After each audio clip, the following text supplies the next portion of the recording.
Nama saya Rian. Dulu saya kerja jadi satpam di sebuah rumah sakit jiwa tua di ujung kota. Bangunannya besar tapi suasananya sepi banget. Bahkan waktu siang pun rasanya kayak malam. Kata orang, rumah sakit itu dulunya tempat karantina pasien jiwa yang parah. Sebelum akhirnya ditutup sebagian karena banyak pasien yang menghilang tanpa jejak. Tapi saya pikir itu cuma gosip.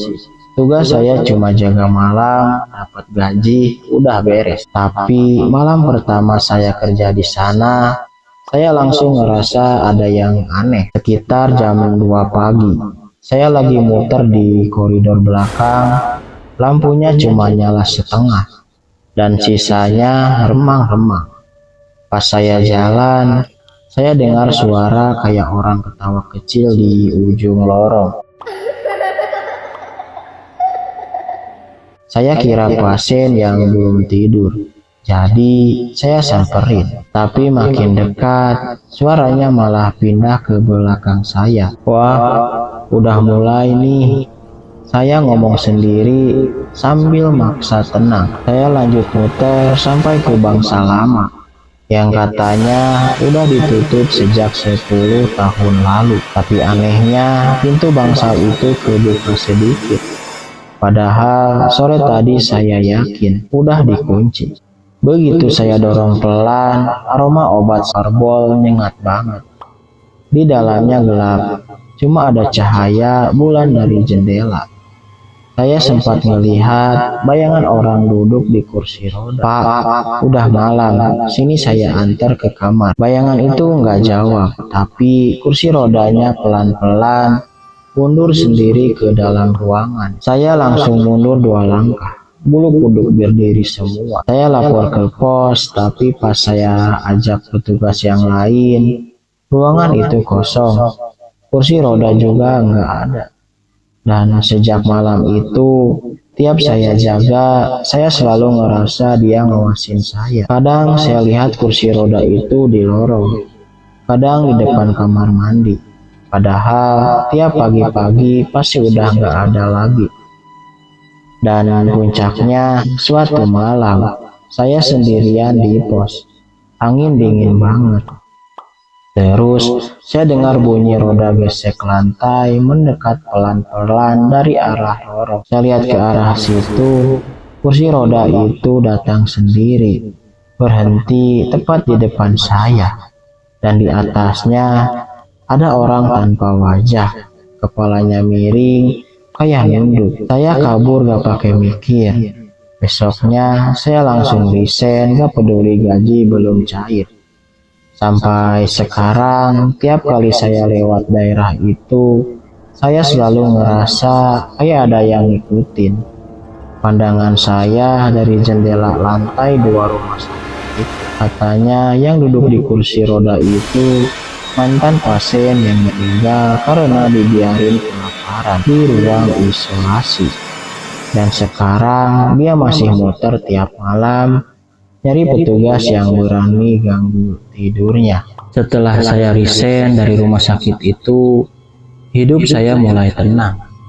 Tapi cuma sebentar. Tiap malam saya selalu mimpiin kursi roda itu. Kadang saya mimpi dorong kursi itu di lorong. Kadang saya duduk di atasnya dan gak bisa gerak sama sekali. Sampai suatu malam saya kebangun jam 3. Saya keringetan dan dari luar kamar saya dengar suara roda gesek lantai.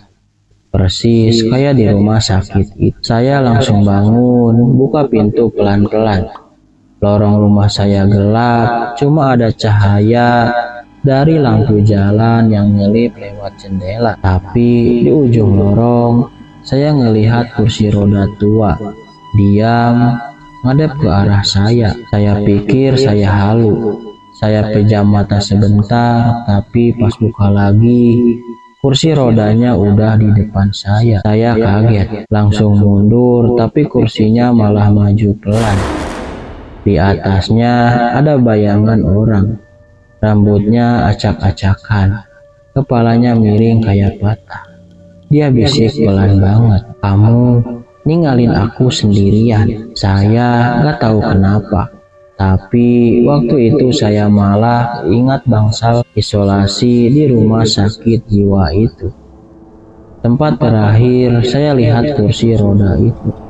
Besoknya saya nekat balik ke sana. Saya nyamar jadi pengunjung, pura-pura mau lihat bangunan lama.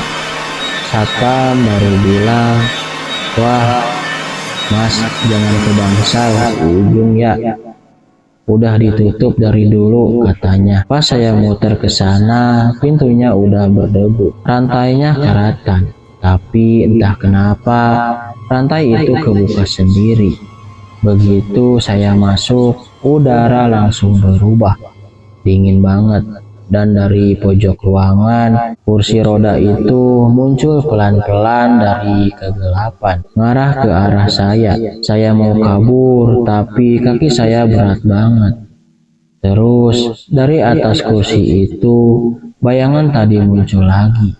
Kali ini, mukanya kelihatan jelas, pucat, matanya kosong, bibirnya sobek kayak bekas dijahit. Setelah itu, saya gak ingat apa-apa. Saya bangun di ruang administrasi, dikelilingi petugas rumah sakit. Katanya, saya pingsan di depan pintu bangsal yang udah lama dikunci. Padahal saya yakin tadi saya masuk ke dalam. Sampai sekarang, tiap malam kursi roda itu masih sering muncul di mimpi saya. Dan anehnya, tiap bangun tidur, roda bekas kursi itu selalu ada di lantai kamar saya.